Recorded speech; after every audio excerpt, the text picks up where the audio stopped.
వడిగా ప్రవహించు నదిని పోలి విస్తరింపజేయు తన శాంతిని. వడిగా ప్రవహించు నదిని పోలి విస్తరింపజేయు తన శాంతిని.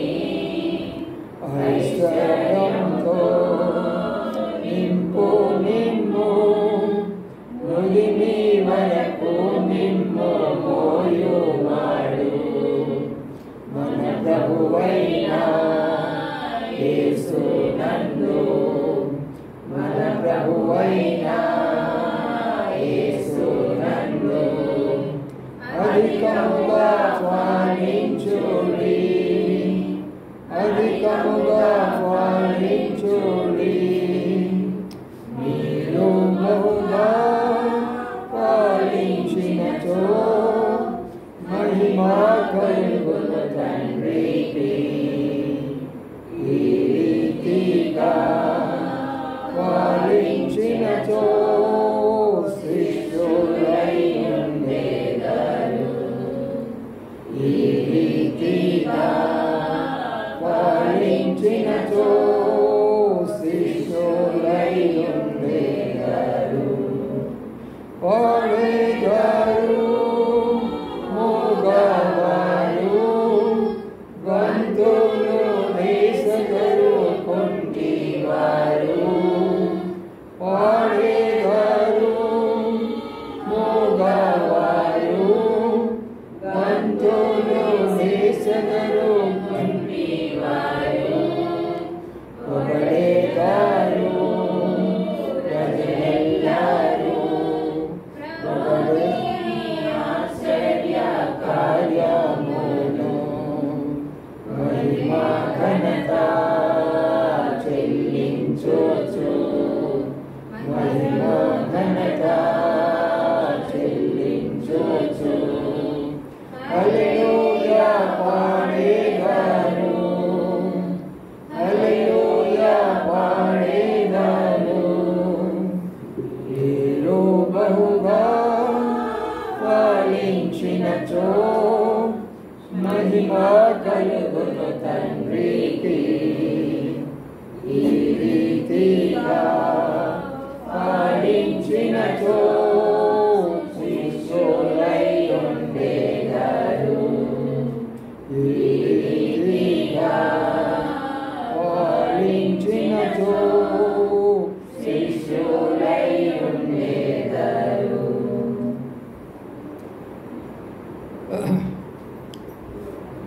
నేడు ప్రార్థన చేయకమునుపు ఒక మాట చదువుకుందాం పరిశుద్ధ గ్రంథంలో నుండి.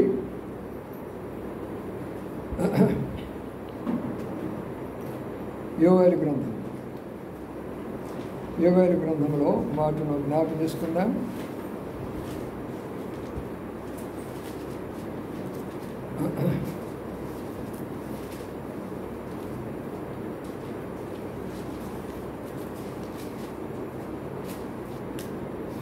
యోవేలు గ్రంథము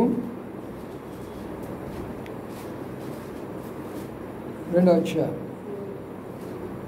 12వ వచనం నుంచి కొన్ని వచనాలు చదువుకుందాం. 12వ వచనం వరకు 15 వచనాలు లేక 16 వచనాల వరకు మార్చి చదువుకుందాం. ఇప్పుడైనా మీరు ఉపవాసం అంటే కన్నీరు విడిచుచు దుఃఖించుచు మనపూర్వకంగా తిరిగి నా దగ్గర రండి. ఇది యెహోవా వాక్కు.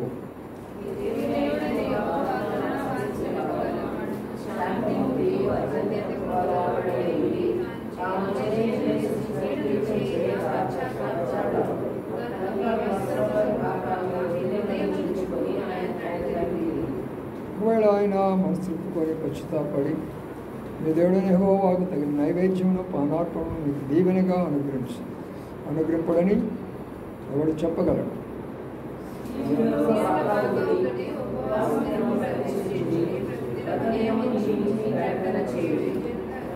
జనులను సమకూర్చుడి, సమాజ కూటము ప్రతిష్ఠించుడి, పెద్దలను పిలువనంపించుడి, చిన్నవారు స్తన్యపానం చేయు బిడ్డలను తోడుకొని రండి.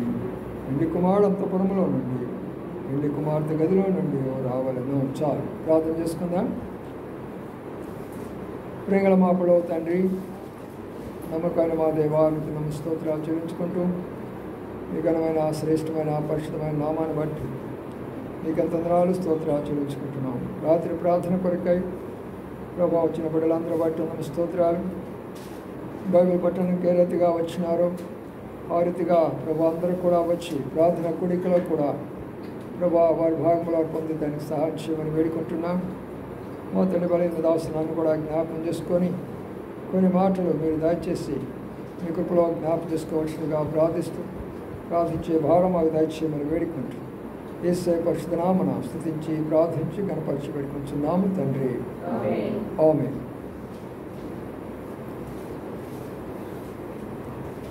మనం బైబిల్ పట్టణ కొరకు ఒక మాట చదువుకున్నాము. అది మరి యోవేలు గ్రంథంలో చదువుకున్నాం. ఏమని చదువుకున్నామంటే యోవేలు గ్రంథము 2వ అధ్యాయంలో మాట చదువుకున్నాం. 25వ వచనంలో, మీ దేవుడైన యెహోవా నామ స్తుతించినట్లు నేను పంపిన మిడుతులను, గొంగళ పురుగులను, పసరు పురుగులను, చీడ పురుగులను నా మహాసైన్యం తినివేసిన సంవత్సరం పంటను మీకు మరలా నెత్తును అనే మాటను మనం కొన్ని విషయాలు బైబిల్ పట్టణ కొరకై నేర్చుకుంటూ వచ్చాం. ఇప్పుడు ప్రార్థన కొరకై మరి ఆ పంటను మనం సమకూర్చుకోవాలంటే ఏం చేయాలా? అసలు ఆ పంట ఏమిటి? ఎందుకు పోయింది అసలు ఆ పంట? ఎవరొచ్చి తిన్నారు ఆ పంట అనే విషయాలు మనము గమనించినట్లయితే ఇది ఇశ్రాయేలు గురించి రాయబడుతూ వచ్చింది. ఇశ్రాయేలు ప్రజలకు మరి దేవుడు ఎంతో గొప్ప మరి ప్రేమ కలిగినటువంటి వాడు. ఎన్నిసార్లు తప్పు చేసినా, ఎన్నిసార్లు ఆయన బాధ పెట్టినా, ఎన్నిసార్లు దుఃఖపెట్టినా, ఎన్నిసార్లు ఆయన దూరమైనా సరే మరి వారిని దగ్గరికి చేర్చుకుంటూ ప్రేమతో ప్రేమతో ప్రేమతో యోవేలు గ్రంథం వరకు కూడా ఎంతగా ప్రేమించాడో చూద్దాం. ఎందుకు ఆయన ఇదంతా ఎందుకు చేస్తున్నాడు అంటే వాళ్ళ పితరుడైనటువంటి అబ్రహాముకు వాగ్దానం చేశాడు. ఆ వాగ్దానం ఏంటంటే నేను నిన్నును నీ సంతతిని ఆశీర్వదిస్తాను అని అన్నాడు. భూలోక వంశాలన్నీ కూడా నీ సంతతి ద్వారా ఆశీర్వదించబడతాయని చెప్పాడు. కాబట్టి ప్రియమైన సోదరి సోదరులారా, ఆ వాగ్దానాన్ని నెరవేరాలంటే ఆయన ఎన్ని చేసినప్పుడు కూడా ఇశ్రాయేలీలను ఏం చేస్తున్నాడు? కాపాడుతున్నాడు, రక్షిస్తున్నాడు, పోషిస్తున్నాడు. ఈనాటికి కూడా మనం అక్కడ చూస్తూ ఉన్నాం ఇజ్రాయెల్ దేశం అనేది. అది విషయం ఏంటంటే ఇజ్రాయెల్ దేశాన్ని అనేక సందర్భాల్లో దేవుడు శత్రువు చేతికి అప్పగించాడు. వారికి బుద్ధి వచ్చేదని శిక్షించాడు, కానీ వారిని విడిచిపెట్టలా. అందువలన ఆయా సందర్భాల్లో కోపం వచ్చినప్పుడల్లా ఇశ్రాయేలీయులు చెదరిపోతూ వచ్చారు. అంతేకాదు ఇశ్రాయేలు ప్రజలు మరి అనేకమైనటువంటి ఇబ్బందులకు గురైపోయినారు. అనేక స్థలాల్లో మరణించారు కూడా. ఇప్పుడు కూడా గుంటూరు ప్రాంతంలో తెనాలి యువతలే ఉంది. ఇక్కడ మనకి ఆ యొక్క పొన్నూరు యువతలే ఉంది. ఆ యోధా సంబంధమైనటువంటి 2-3 కుటుంబాలు ఇప్పుడు కూడా అక్కడ ఉన్నాయి. ఎందుకంటే దేవుడు చెప్పాడు, మేము ప్రపంచం అంతా చెదరగొడతానన్నాడు. కాబట్టి ప్రపంచం అంతా కూడా చెదిరిపోయి ఇశ్రాయేలు ఈనాడు ప్రపంచంలో అనేక భాగాల్లో ఉంటున్నారు. అందుకని ఇప్పుడు ఏమంటున్నాడంటే యోవేలు గ్రంథంలోకి వస్తే మరి ఏ పంట అయితే మరి ఏదైతే మీరు పోగొట్టుకున్నారో అది నేను తిరిగి మీకు ఇస్తాను, అది మీరు తిరిగి ఇస్తాను అని తిరిగి దేవుడు వారికి వాగ్దానం చేస్తున్నాడు. అది మనకెట్లా అప్లై అవుతుంది? అది ఇశ్రాయేలుకి సంబంధించిన విషయము. సరే, ఇది మనకి ఎలాగ అప్లై అవుతుంది అని మనం గమనించినట్లయితే ఇక్కడ 2 మాటలు వాడుతూ వచ్చాడు. చూడండి, యోవేలు గ్రంథం 1వ అధ్యాయంలో 7వ వచనంలో ఒక మాట ఉంది. అవి నా ద్రాక్ష చెట్లను పాడు చేసినవి, నా అంజూరపు చెట్లను తుత్తినీలుగా కొరికిన్నవి అంటున్నాడు. కాబట్టి ఇక్కడ 2 విషయాలు వాడినాడు. ఒక విషయమేమో ద్రాక్ష చెట్లు, రెండో విషయమేమో అంజూరపు చెట్లు. కాబట్టి దేవుడు మరి ఇక్కడ 2 చెట్ల గురించి ఎందుకు రాశాడు అంటే మరి అంజూరపు చెట్టు అనేది ఇశ్రాయేలీయులకు గుర్తు. అందుకని ఎంజరు చెట్టును ఆయన ఏం చేశాడు? శపించాడు, ఎండిపోవాలని అన్నాడు. అందుకని ఆ శాపము ఇశ్రాయేలు మీదకి వచ్చి నేటి వరకు కూడా వారు బాధపడుతుంటున్నారు. ఈ రోజు వరకు కూడా అక్కడ యుద్ధాలు జరగడానికి కారణం ఏమిటంటే వారు చేసినటువంటి తిరుగుబాటును బట్టి. అందుకనే ఈ యొక్క అంజూరపు చెట్టు ఇశ్రాయేలుకు సాదృశ్యం. మరి ద్రాక్ష చెట్టు శతపథరాజ్యం అంటాడు, మీరు ఫలించు ద్రాక్ష వాళ్ళు. అందుకని మనం పాడిన పాట కూడా అదే కదా, మీరు ఫలించాలనేది కదా దేవుని యొక్క ఉద్దేశం. అందుకని ఇప్పుడు ఇది మనకి ఎట్లా అప్లై అవుతుందంటే క్రైస్తవులందరూ కూడా ద్రాక్షవల్లికి లేక ద్రాక్ష చెట్లకు గుర్తుగా ఉంటారు. అందుకని ఇప్పుడు వారైతే ఫిజికల్గా భౌతికంగా అనేకమైన విషయాలు నష్టపోయినారు. మనము మన యొక్క జీవితంలో, మన ఆత్మీయ జీవితంలో, మన కుటుంబ జీవితంలో, మన సేవా జీవితంలో, మన సంఘ జీవితంలో ఏమేమి నష్టపోతూ వచ్చామో వాటిని తిరిగి ప్రభు మనకి ఇవ్వాలని కోరుతూ ఉంటున్నాడు. కొన్నిసార్లు మనం అనుకుంటాం కదా, నేనే చాలాసార్లు అనుకున్నాను, ఈ పురుగులను లేక ఈ యొక్క మరి మిడతలు అంటారు, పురుగులు అంటారు, ప్రాగు పురుగులు అంటారు, నల్లులు అంటారు, దోమలు అంటారు, వీటి వల్ల ఎందుకు దేవుడు సృష్టించాడా, వీటి వల్ల ఉపయోగం ఏంటా అనేక సందర్భాల్లో నేను అనుకునేవాడు. అయితే ఇప్పుడు నేను చదువుతుంటే నాకు అర్థమైపోయింది, అవి ఎందుకు సృష్టించాడంటే మానవునికి జ్ఞానము కలిగించేదాని కొరకే, మానవునికి బుద్ధి నేర్పించేదాని కొరకే. అందుకనే సామెతలు అంటాడు, సీమలను చూసి నేర్చుకొనుడి అంటాడు. మిడతలను చూడండి, ఒక నాయకుడు లేడు కానీ ఎంత క్రమశిక్షణలో వెళ్ళిపోతాడు అంటాడు. కానీ ప్రతి ఒక్క జీవి, దేవుడు సృష్టించిన ప్రతి ఒక్క జీవి ఒక గొప్ప ఉద్దేశంతో సృష్టించబడినది. కాబట్టి నా ప్రియమైన సోదరి సోదరులారా, ఈ రాత్రికాల సమయంలో ఇక్కడ 4 జీవుల గురించి చెప్తూ వచ్చాడు. ఈ 4 జీవులు మరి పాత నిబంధన కాలంలో ఒక అద్భుతమైన రీతిగా వాయబడుతూ వచ్చినాయి, కృత నిబంధన కాలంలో మరొక అద్భుతమైన రీతిగా వాయబడుతూ వచ్చినాయి. ఈ 4 జీవులు 4 రకాలైనటువంటి యొక్క రాజ్యాలకు గుర్తుగా ఉంటాయి. పాత నిబంధన కాలంలో మిడతలు అనేటటువంటి వారు బాబిలోనియా అనగా బబులోను రాజు అయిన నెబుకద్నెజర్ రాజు యెరూషలేమును పట్టుకొని వెళ్ళేసేసి దాన్ని ధ్వంసం చేసి వారందరూ తీసుకొని వెళ్ళి 70 సంవత్సరాలు భయంకరమైనటువంటి బానిసత్వంలో పెడుతూ వచ్చాడు.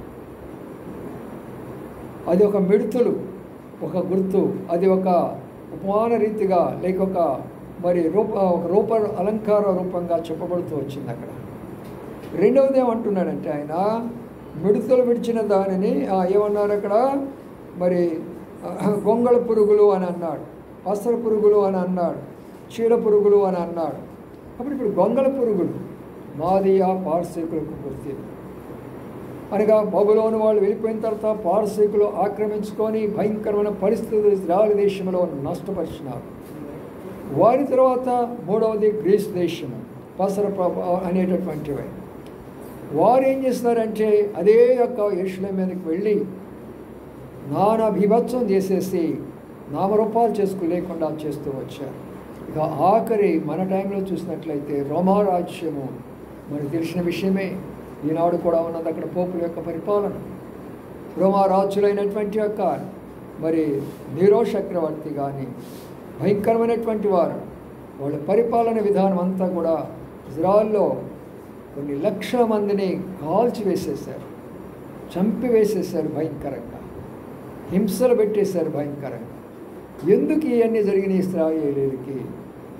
రండి, ఇప్పుడు సమయం లేదంతా లోతుగా చెప్పడానికి 2-3 తలంపులు చూసుకొని మనం ప్రార్థనలోకి వెళ్ళిపోదాం. మొట్టమొదటిగా ఇర్మియా గ్రంథంలోకి వస్తాం. ఇర్మియా గ్రంథంలోకి వచ్చినట్లయితే అక్కడ ఒక మాటను మనం జ్ఞాపకం చేసుకుందాం. ఇర్మియాలో మనం చూసినట్లయితే 2వ అధ్యాయం, ఇర్మియా గ్రంథంలో 2వ అధ్యాయంలో చూద్దాం. ఇర్మియా గ్రంథము 2వ అధ్యాయంలో నేను చదువుతున్నాను, వినండి. 2వ అధ్యాయంలో 8వ వచనం అంటున్నాడు, యెహోవా ఎక్కడ ఉన్నాడని యాజకులు అడగరు, ధర్మశాస్త్రోపదేశాలు నన్ను ఎరుగరు, ఏలికలు నా మీద తిరుగుబాటు చేయుదురు, ప్రవక్తలు బయలు పేరిట ప్రవచనం చెప్పుదురు, నిష్ప్రయోజన వాటిని అనుసరింతురు.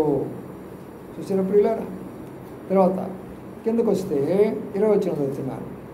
పూర్వకాలం నుండి నేను నీ కాడిని వెరగొట్టి నీ బంధకులను తెంపివేసి నేను సేవ చేస్తూ చెప్పుచున్నావే. ఎత్తైన ప్రతి కొండ మీద పచ్చని ప్రతి చెట్టు క్రిందను వేసవలే క్రీణించున్నావు. ఎందుకు ఈ విషయాలు ఇక్కడ చెప్పబడింది అంటే, ఇశ్రాయేలు ప్రజలను మనం గమనిస్తే ఆది కాండం వరకు వారు ఒక జనాంగముగా లేరు. వారు ఆయా కుటుంబాలుగా వస్తూ వచ్చారు. అబ్రహాం తర్వాత మరి ఇస్సాకు తర్వాత యాకోబు, అక్కడి నుంచి ఇశ్రాయేలు ప్రారంభమైంది. అయితే నిర్గమాకాండం నుంచి మనం గమనిస్తాం. వాడు నిర్గమాకాండం నుంచి వారిని ఎలాగా నడిపించాడో మనకు తెలుసు. 40 సంవత్సరాలు. ఆ తర్వాత వారి కొరకై న్యాయాధిపతులు ఇచ్చినారు. ఆ తర్వాత వారి కొరకై మరి యాజకులు నియమించాడు. ఆ తర్వాత వారి కొరకై ధర్మశాస్త్రోపదేశకులు నియమించాడు. వారి కొరకై మరి ప్రవక్తలను నియమించాడు. వారి కొరకై రాజులను నియమించాడు.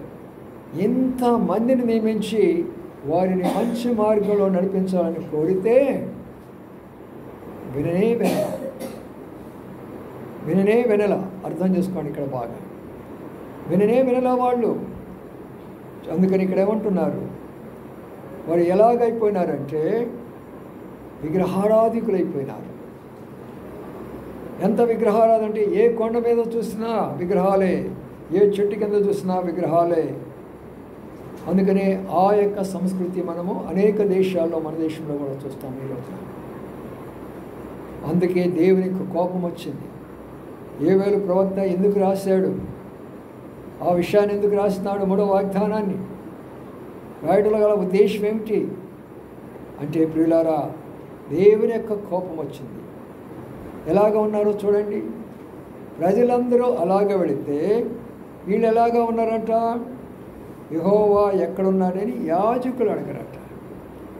యాజకులు అంటే ఎవరండి? వీళ్ళు దేవాలయాల్లో ఉంటారు. వీళ్ళు ఈ దేవాలయం ఉన్నవారు మరి వారికి ఇచ్చినటువంటి యొక్క యాజకత్వము దేవాలయంలో యెహోవా దేవుడని చెప్పవలసిన దాని బదులుగా యెహోవా ఎక్కడున్నాడు ఆ స్థితిలో ఉన్నారు ఇశ్రాయేలు.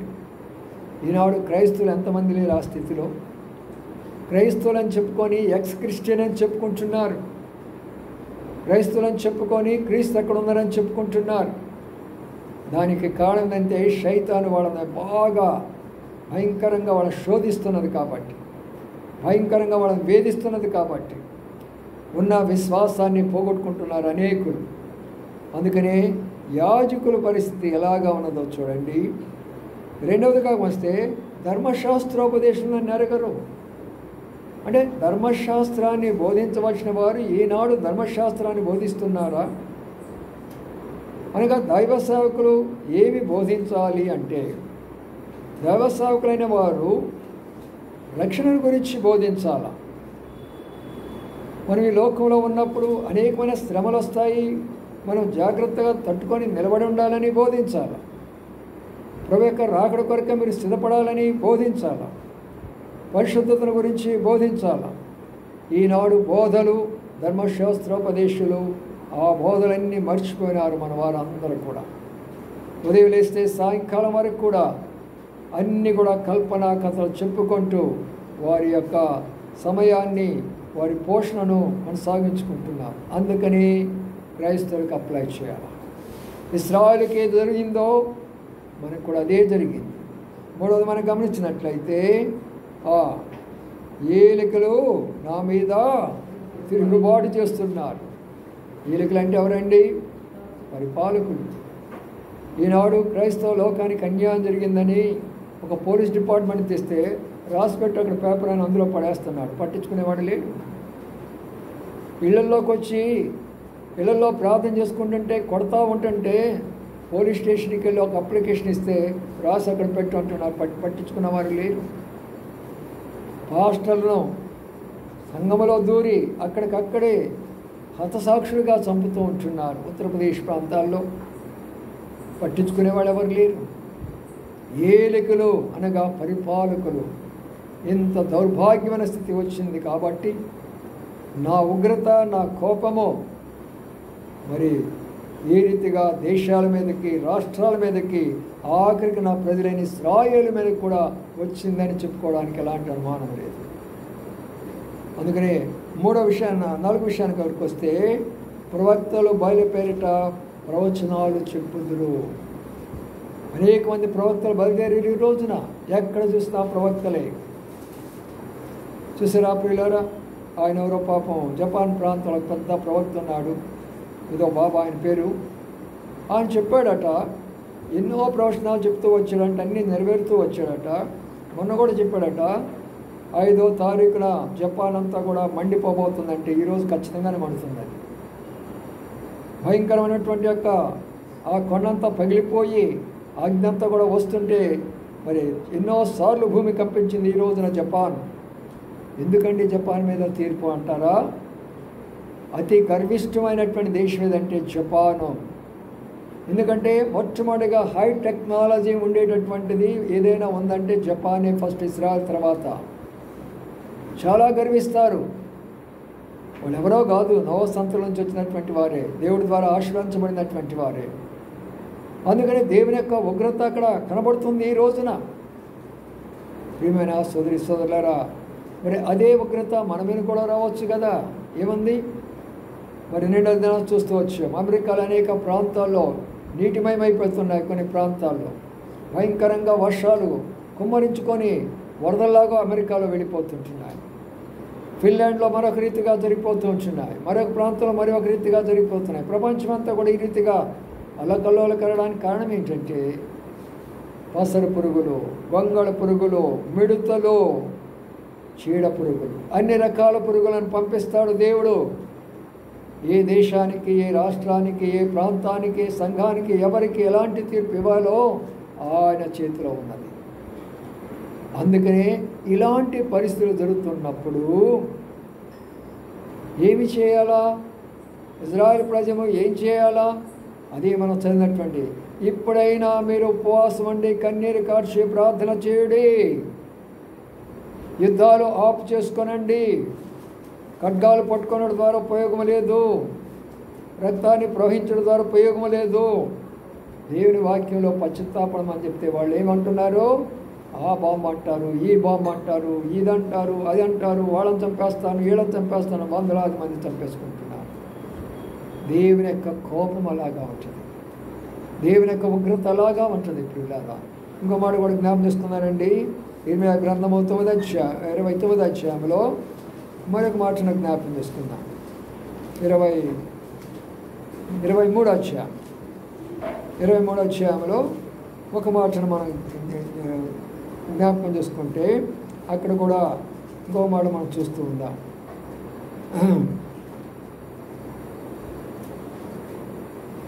చూడండి, ఇక్కడ ఉన్న మాటను 30 వచ్చిన చదవండి. 30. కాబట్టి తమ జతవాని వద్ద నుండి నా మాటను దొంగిలించి ప్రవక్తలకును నేను విరోధిని, యెహోవా వాక్కు. స్వేచ్ఛగా నాలుగు నడించుకొనుచు దేవోక్తులను ప్రకటించుచు ప్రవక్తలకు నేను విరోధిని, ఇదే యెహోవా వాక్కు. మాయ స్వప్నములు ప్రకటించుచు వాటిని చెప్పుచు అబద్ధముల చేతను మాయ ప్రగబల చేతను నా ప్రజలను దారి తొలగించు వారికి నేను విరోధిని, ఇదే యెహోవా వాక్కు. ఇలా చూడండి, ఎంత బాధకరమైన విషయం చూసారా. ప్రజలు వందలాది వేలాది ప్రజలు తప్పిపోతుంటున్నారు. ప్రవక్తల వాళ్ళని అనేకమైనటువంటి విషయాలు మరి చెప్పరానటువంటి విషయాలన్నీ కూడా, రేపు నీకు ఇది జరగబోతున్నది, రేపు సాయంకాలంకి ఇది జరగబోతుంది, ఎల్లుండికి ఇది జరగబోతున్నది, ఫలానా ఆమె పేరు అది, ఫలానా ఆయన పేరు అది, ఫలానోళ్ళు ఫలానా ఊర్లో అట్లున్నారు. ఎన్ని అబద్ధ ప్రవచనాలండి. ప్రజలందరూ కూడా తొలగిపోతుంటున్నారు. అందుకనే నేను వారికి విరోధిని అంటే దాని అర్థం ఏంటి? ఎక్కడెక్కడ ఆ ప్రవచనాలు, ఆ బోధలు ఎక్కడెక్కడ జరుగుతాయో అక్కడక్కడ దేవుడు తన యొక్క ఉగ్రతను కుమ్మరిస్తాడు. ఇంకేమే హెబ్రోన్ సంఘం జాగ్రత్తగా ఉండాలి మనం. ప్రభా నాయనా, ఆ ప్రవక్తలు మాకు అవసరం లేదు. ఈరోజు ఇందాక కూడా నేను ఒక విషయం చూస్తూ వచ్చాను ఫోన్లో. ఒక దైవజనుడు ఫారెన్లో చాలా మంచి వాక్యం చెబుతుంటున్నాడు. వందలాది వేలాది మంది ఆ వాక్యం వింటూ ఉన్నాడు. ఒక యవనస్తుడు లేచి ఆయన ప్రశ్నించాడు. ఏమని ప్రశ్నించాడంటే, మార్క్స్ వార్తలో ఏముందంటే, నా నామం పేరిట మీరు సర్పాలు ఎత్తి పట్టుకుంటారు, మీరు నా నామం పేరిట ఏ విషం తాగినా కూడా నీకు హాని కలుగు చేయొద్దన్నాను కదా. నీవే నిజమైనటువంటి సేవకుడు అయితే ఇదిగో నేను ఇస్తున్నాను, ఈ గ్లాసులో ఉన్నటువంటి పాయిజను తాగి నీవు దేవుడివి సేవకుడిని రుజువుపరుచుకో అని అన్నాడు. ఈరోజు జరుగుతున్న విషయం నేను చెప్తున్నాను. అప్పుడు ఆయన నిజమైన దైవ సేవకుడే, అందరిలాంటి వాడు కాదు ఆయన. అప్పుడు తను చెప్పిన మాట ఏం తెలిసిన, శైతాను ఒకప్పుడు వచ్చింది, ప్రభువుని శోధించింది, నీవు దేవుని కుమారుడు అయితే కిందకు దూకమని చెప్పలేదా? అయితే ఆయన ఏం జవాబిచ్చాడు, సాతాను నా దగ్గర నుంచి వెళ్ళిపో అని సేవకుడు అన్నాడు. ఈ యవనస్తుల్లో నేను సాతాను చూస్తున్నాను అన్నప్పుడు వాళ్ళందరూ కూడా చప్పట్లు కొట్టేశారు ఒక్కసారి.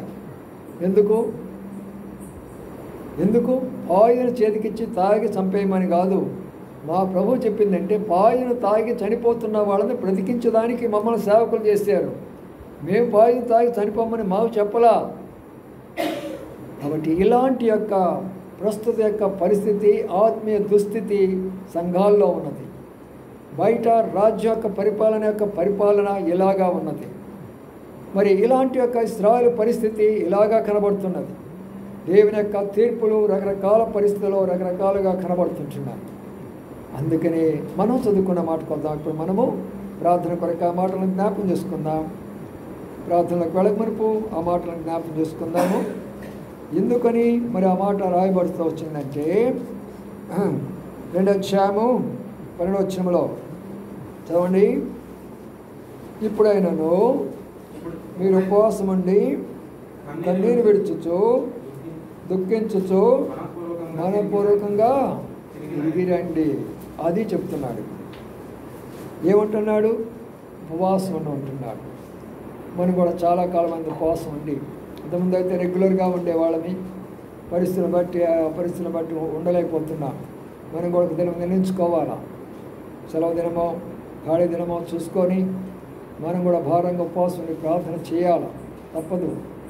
ఎందుకంటే కఠినమైనటువంటి సమస్యలు తొలగిపోవాలంటేనే ఉపవాస ప్రార్థనలు అవసరం. మామూలు ప్రార్థనలు మంచిదే, కానీ ఇట్లాంటి పరిస్థితులు వచ్చినప్పుడు మనం కూడా ఉపవాసం ఉండాలి. రెండవది ఏమంటున్నారు? కన్నీరు విడుచుచు దుఃఖించుచు మనపూర్వకంగా నా దగ్గరికి రండి.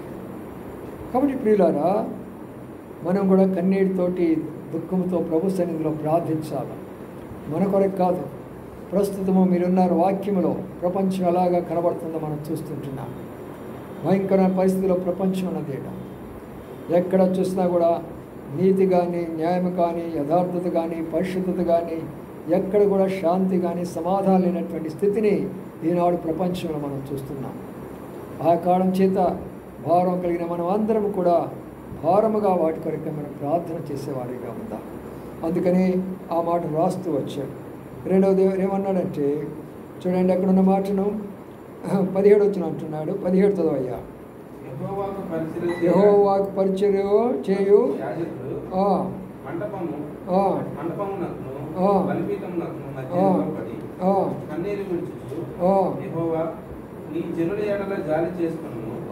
అన్ని జనులు వారి మీద ప్రభుత్వం చేయనట్లు వారిని అవమానములకు అప్పగింపము. చాలు. ఇక్కడ మాట చూసారా? యాజకులు అనేటటువంటి వారు, ఈనాడు దైవ సేవకులు అనే వారికి ఎవరికైనా ఈ మనసు ఉన్నదా? ఎవరికైనా ఈ మనసు ఉన్నదా? వారు గోనె పట్లు ధరించి మరి అలాంటి వస్త్రాలతో ఎక్కడికి వస్తున్నారంటే వాళ్ళు మరి దేవుని సన్నిధి పరిచర్య చేయ యాజకులు మంటమునకు బలిపీఠముని మధ్యలో రావాలా. వచ్చి వాళ్ళు ఏం చేయాలా? కన్నీరు కార్చి విడిచి వాళ్ళ పరిస్థితిని చెప్పుకోమంటే ఈనాడు అలాంటి బోధకులు మనకు కనబడటం లేదు. అలాంటి సేవకులు కూడా మనకు కనబడటం లేదు. అందుకనే ప్రభు మనకి సంవత్సరాలు ఇచ్చాడు, ఆ వాగ్దానం ఇచ్చాడు. ఇప్పుడైనా మనం కన్నీరు విడిస్తే, ఇప్పుడైనా మనం ప్రార్థన చేస్తే, మనం ఏమి పోగొట్టుకున్నామో మన జీవితాల్లో, మనం ఏమి పోగొట్టుకున్నామో మన కుటుంబాల్లో, ఆత్మీయంగా ఏం పోగొట్టుకున్నామో, మానసికంగా ఏం పోగొట్టుకున్నామో, శారీరకంగా ఏం పోగొట్టుకున్నామో, ఎన్ని ఆత్మలను పోగొట్టుకుంటున్నామో, లేక సేవను పోగొట్టుకుంటున్నామో, పరిచర్యను పోగొట్టుకుంటున్నామో, ఇవన్నీ తిరిగి మనకు రావాలి అంటే మనము కూడా బలిపీఠం దగ్గరికి రావాల్సిందే. అనగా బలిపీఠం ప్రభువు యేసుక్రీస్తు వారు, ఆయన దగ్గరికి మనం రావాలా. ఆ బలిపీఠం దేవుని యొక్క మందిరంలో ఉంటుంది, ఆ మందిరానికి మనం రావాలి. ఈ భారమున్న విశ్వాసులు భారంగా ప్రార్థిస్తారు. ఈ దర్శనం లేనటువంటి వారు, ఈ భారం లేనటువంటి వారు ఆదివారం వరకే వాళ్ళు పరిమితి అయిపోతారు. ఆదివారం వరకే వారు కనబడతారు, మిగతా దినాల్లో వాళ్ళు కనబడడం చాలా కష్టమైపోతూ వస్తుంది.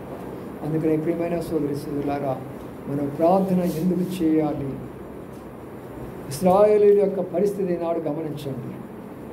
ఈనాడు వరకు కూడా అక్కడ అగ్ని మండుతూనే ఉంది, అటువైపున ఇటువైపున ఏమాత్రం చల్లారలేదు. భయంకరమైనటువంటి పరిస్థితులు ఇజ్రాయేల్ దేశం గురించి బైబిల్లో ఉన్నది.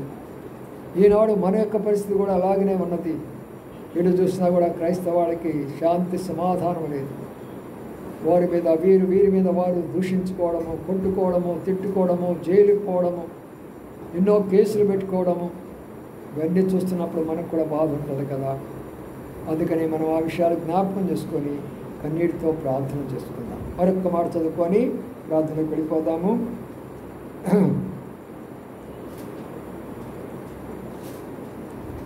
ఇప్పుడు మనం గమనించినట్లయితే 23వ వచనం చదవండి. 23వ వచనము 2:23.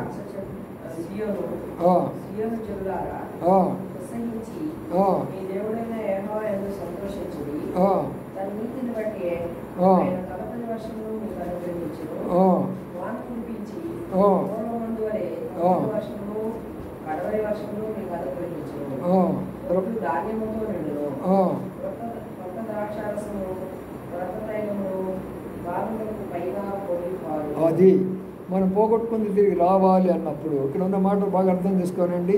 సియోను అనే మాట ఉపయోగించారు.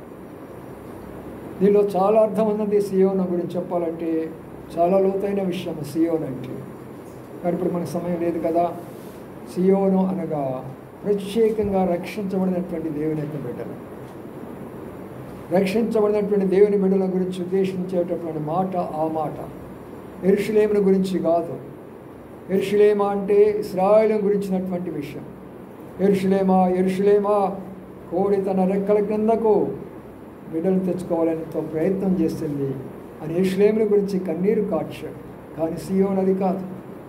రక్షించబడినటువంటి ప్రభు బిడ్డలు, మార్పు చెందినటువంటి ప్రభు బిడ్డలు, వారికి ప్రభు ఇచ్చినటువంటి మాట ఏంటంటే, ఉత్సహించండి, మీ దేవుడే యెహోవా యందు సంతోషించుడి, తన నీతిని బట్టి ఆయన తొలకరి వర్షం మీకు అనుగ్రహించును, వాన కురిపించి పూర్వమందు వలె తొలకరి వర్షము కడవర వర్షం మీకు అనుగ్రహించును, కోట్ల ధాన్యంతో నిండును, క్రొత్త ద్రాక్షరసము తైలము గోనుగులపైన పొర్లిపారును. అంటే దీని అర్థం ఏమనుకుంటున్నారు ప్రియమైన సోదరి సోదరులారా?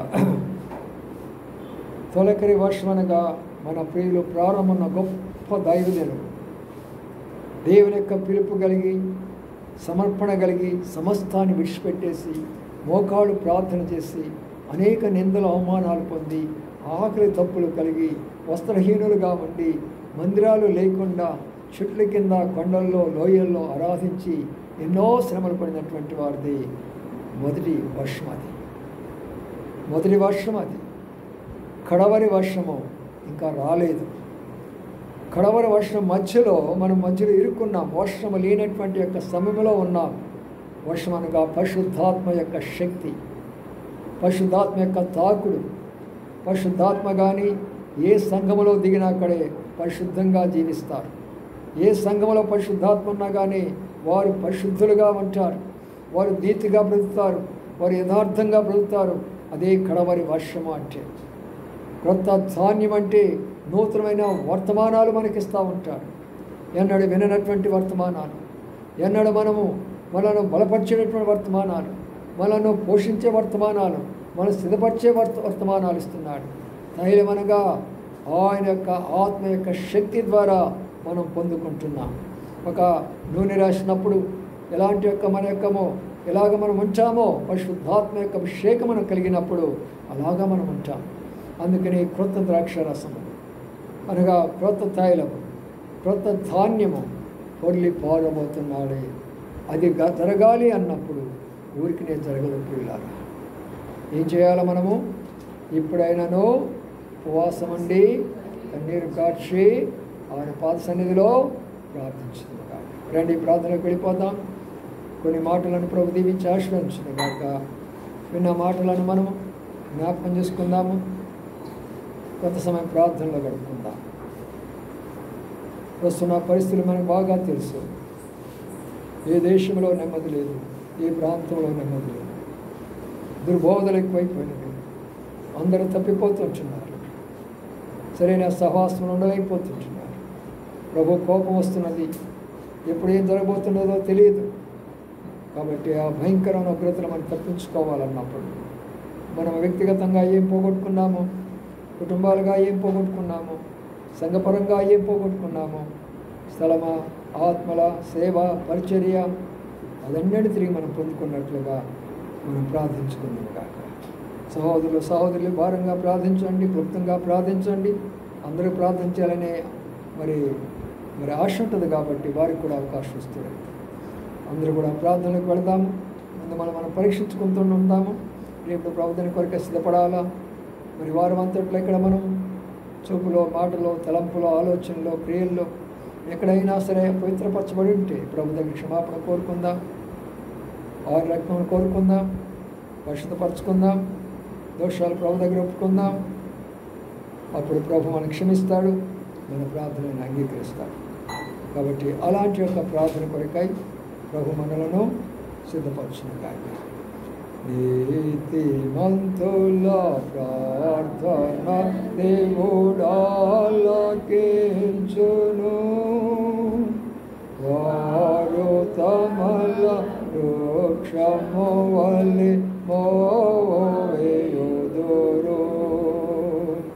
వారు తమల వృక్షము వలె మోవేయుదురు. ప్రార్థించండి. అంశాల కొరకై, చెప్పిన అంశాల కొరకై, మీ వ్యక్తిగతమైన విషయాల కొరకై, సంఘం యొక్క సేవా పరిచర్య కొరకై, రేపు జరగవలసిన ఆరాధన కొరకై, సమస్తంలో ప్రభు మహిమార్థమై మందిర స్థలం కొరకు కూడా ప్రార్థించవలసిందిగా మనం చేస్తున్నాం. ప్రార్థించండి.